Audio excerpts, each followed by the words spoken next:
we faced an unprecedented and unsustainable approach to risk and how we deal with climate change in the nation. Now, with this outcome, the role of state and local governments, the role of the private sector is going to be even more important. But there are opportunities that we have to continue a trend of leadership in Washington on these issues. So that'll focus some of my remarks as well. The business case is good, though, with sea levels on the rise, wildfire seasons that now run year-round, drought that threatens our food security and the availability of fresh water, and obviously the increasing frequency and severity of extreme precip events. These rain bomb events that are causing devastating flash flooding inland as well. The public costs of climate change continue to rise. And yet, we've seen over the years the role of state and local governments, of regional entities, of the tribes in better identifying these risks, communicating those risks to their local populations, and acting on it in a way that's locally acceptable and reflects the fabric of concern in a local community will continue to be the trend going forward. But I think what's also important is to look at the way that federal policy and practice can be supporting or perhaps inhibiting that local innovation and leadership. So we see with even military bases and Kennedy Space Center and other major federal facilities, the impacts of climate change impacting budgets as well. So in short, climate change is already costing taxpayers. And the costs that we're already incurring today, though, are anticipated to be dwarfed by the costs that we could be facing going forward. Just looking at the National Flood Insurance Program, going forward toward the end of this century, we can expect the size of floodplains to go up by as much as 40 to 45%. We can expect the number of policies in the National Flood Insurance Program to as much as double. The loss averages for each one of those policies to as much as double, continuing to drive up premiums. Additionally, we can expect the wildfire cost and efforts to suppress wildfire to as much as triple. We are looking at crop insurance premiums and federal subsidies that allow farmers to pay those premiums to increase by nearly half. And illnesses related to poor air quality could prompt billions in additional federal health care spending every year, and annual federal disaster relief spending related to tropical storms and hurricanes going up by tens of billions of dollars. So this is an issue that affects each one of us and will translate into devastating impacts on GDP for nations around the world, and reduce annual global economic output by as much as 4% by 2100. And if 4% sounds like a manageable figure, it's important to consider that that represents actually hundreds of billions of dollars in lost annual revenue here in the United States. At a time when we need that revenue more than ever, with infrastructure costs only going up and aging infrastructure across the nation, whether it's transportation, water, or the electrical grid. So this is not the time to be burdening a federal treasury with significant additional costs, and yet that is what unabated climate change is anticipated to provide. So more work is necessary to continue the achievements that we've seen over the course of the last 8 years in the Obama administration.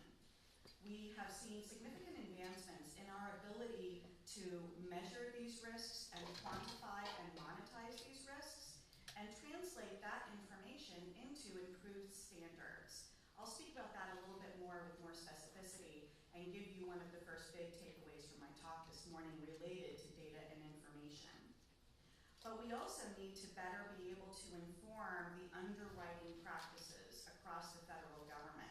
When it comes to federal spending, we have a pretty good ability to quantify the costs of a particular policy or a particular project that's been approved by the Congress. We have a pretty good job of being able to know how much it's going to cost us to implement that and get it there. budget, I was part of teams that did this quantification. And the techniques are very well developed, the methodologies are very robust and mature, and the process is incredibly transparent. However, where we have more work to do is in actually quantifying the benefits of a particular measure or a particular policy. For example, how do we in the federal government or even in state and local budgets differentiate between proposed projects that will provide 100-year level of protection versus 500-year, or even prepare us for climate change? How do we make that difference in how we design a home or a business or a pipeline or a bridge? Or how we go about siting and designing wastewater treatment plants? We've got a pretty good idea what it's going to cost, but the challenge is actually measuring the benefits and being able to make those differentiations. So those methodologies are not as well established as they need to be, and we need to be looking to our scientists and economists to come together with those approaches to measuring and then embedding those analyses into how we design federal programs. Increasing community resilience and preparedness is also going to require adjustments in federal programs and practices that currently don't provide local leaders with the incentives that they need to craft sustainable and resilient communities. And yet, we still see state and local governments and tribes leading the way. But we need to get to federal policies that recognize and reward and provide those incentives. Too many local leaders are taking the posture in their land development decisions of rolling the dice with everyone else's money. And that's understandable, right? They're under significant pressures in local governments to make ends meet under much more constrained budget regimes and to do more with less. So it's understandable when a developer is approaching them and offering tax base and offering jobs that they may prefer to roll the dice and hope that the major flood events or major wildfires or drought don't hit during their time in office. But there's another side to this, right? They also can count on, they believe, significant federal assistance to come through in the event their luck runs out. But careful study of the national debates around federal disaster relief reveals an important shift toward questions of whether some of the harms that communities suffer are actually self-inflicted wounds. It took 90 days for the Congress to approve a $60 billion disaster relief package for Sandy. Taxpayer advocates and other fiscal conservatives may be asking why it's the responsibility of taxpayers across the nation to rebuild communities that have not used best available data to inform their land use decisions. Instead, there's a drive to build stronger after a disaster and to ensure that recipients of public disaster assistance are committed to being the responsible stewards of that investment. State and local governments are the first and last line of defense on climate change and have been taking those steps to mitigate and adapt for a generation. And that's why the President stood up the State, Local, and Tribal Leaders Task Force on Climate Preparedness, a bipartisan team of 26 governors, mayors, county leaders, and tribal leaders to advise the federal government on what they most need to enable their own innovation and leadership. It's been an honor to see two members of that team, Governor Martin O'Malley and also Mayor Jim Brainerd, here who contributed incredible insights into the deliberations of that task force and culminated in a report with very specific recommendations on how the federal policies and programs can adjust to best support that local innovation. And that has been moving forward in three key areas. First, providing new data, new mapping and tools to inform community planning and disaster recovery, and also technical assistance like the Resilience AmeriCorps to support local approaches that are tailored to community practices and priorities, and modernizing federal programs to provide those incentives for local action to increase standards and reduce vulnerability to extreme weather and other effects of climate change. We also have focused on advancing those tools through collaboration with the private sector. So among the recommendations that we received from that task force was to coordinate more closely and then also to address the nation's vulnerability specifically to flood. So two of the actions that we have taken present opportunities for everyone in this room to engage and rise to a call to action. First, on the flood risk management standard, this is the first advancement in flood policy that we've seen in a generation. So while state and local governments have adopted approaches that move beyond the so-called 100-year floodplain, the federal government continued to use this 100-year or 1% annual chance floodplain, and even rebuilding disaster after disaster, putting people right back in harm's way. So through Executive Order 13690 and the flood standard, we see a response not just to Sandy, but also to Hurricane Katrina and to the 1993 Midwest floods and to flood disasters on inland river systems and on coastal systems in response to conversations that frankly began in the 1970s. So this is not merely an Obama-era climate policy. This is about reducing the future risks and costs of floods, burdening local communities and burdening taxpayers. So stay tuned and be watching for opportunities as across the federal government, departments and agencies go about implementing their responsibilities under that executive order. First out of the gate was FEMA, next out of the gate was HUD, but we're looking forward to agencies across the federal government like the Small Business Administration that moves tremendous amounts of federal credit in the wake of a disaster, the Department of Transportation, the EPA, Army Corps of Engineers, and those that help oversee infrastructure to make sure that when we build it strong, and when we rebuild it after a disaster, we apply the lessons learned.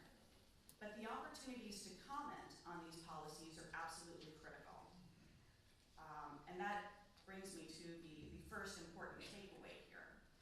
In my career over the years, whether it was with local government or with nonprofit organizations, I had the opportunity to look at postings in the Federal Register for draft rules and prepare comments. And I often wondered, as I wrote those, are they really going to be read? Is anybody really going to look at this and actually consider the perspectives of a small town in Texas or a group of practitioners who are concerned about this particularly nerdy nuance of federal policy? I can tell you, having spent 3 years in the White House and working very closely on the formulation of these policies, every single one of those comments matter. It's read. It's deliberated over exhaustively, and particularly when it comes from professionals, when it comes from state and local leaders, when it comes from our corporate partners, but when it comes from an individual who is raising their voice and expressing concern, it matters. So please keep an eye on the Federal Register. And when you see something and you ask yourself, is it worth me taking the time to read through this and educate myself and raise my voice? The answer I give you is yes. Not only should you, but you have a responsibility to do that. This is part of being an informed electorate, and we don't see as much of that as we should. So I'm going to conclude and get into some Q&A with a strategic action agenda, because we do have an obligation to invest wisely, and 2017 presents important opportunities to support those resilience policies. We talked about the flood standard. Additionally, this year, Congress will reauthorize the National Flood Insurance Program. It's due to expire by September. I find it difficult to believe that anyone in Washington will want to interrupt the free flow of real estate transactions by allowing that program to lapse. So between now and September, there will unfold a national dialogue on flood risk in this country. And it's very important to be weighing in and considering how we go about mapping, including future conditions. How do we address affordability of flood insurance for low and moderate income policyholders? And how do we, at long last, apply the lessons of Hurricane Katrina and address the growing risk of flood associated with levees and dams? There's also the opportunity to weigh in on an innovation that FEMA is calling the disaster deductible. This is a very specific incentive to states that that establishes a predetermined formula based on state capacity and other equity factors, but actually serves to reward states that have shown leadership and chosen to get out ahead of risk. Some of the measures that might get recognition in a disaster deductible program could be the adoption of statewide building codes, the consistent enforcement of those building codes. It saves lives, it reduces risks, and in the wake of a disaster, rebuilding stronger using modern code can actually help buy down risk and even reduce insurance costs, putting money back in the pockets of policyholders. It can also look at things like state-level hazard mitigation and disaster resilience funds. Wouldn't we as taxpayers, right, prefer to invest in the disaster recovery of a state that has demonstrated their commitment to be good stewards of that investment by capitalizing their own statewide disaster relief funds, and also promoting the use of private insurance for states to reduce dependence on federal disaster assistance. Without question, insurance pays more quickly, it supports a more complete and compassionate recovery, and as a lawyer, for every insured, that is one less potential litigant, that is one less potential person in line for federal disaster relief, and one less person that is suffering, unable to rebuild or get back to work or get their kids back in school because they are waiting for Congress to act after 90 days. So these policy opportunities rely on stakeholder participation, including states, local governments, taxpayers, and private sector leaders, and they will benefit from an informed and engaged media, providing reliable and factual information. So action number 1, use your voice. Comments matter. Voice concerns and help policymakers get it right. We don't have all the answers in Washington. We need your help to get it right. But also reinforce a good policy or approach. If something is in a proposed rule that works well, give it that voice support, because through the final process, it may not survive. I would also say action number 2,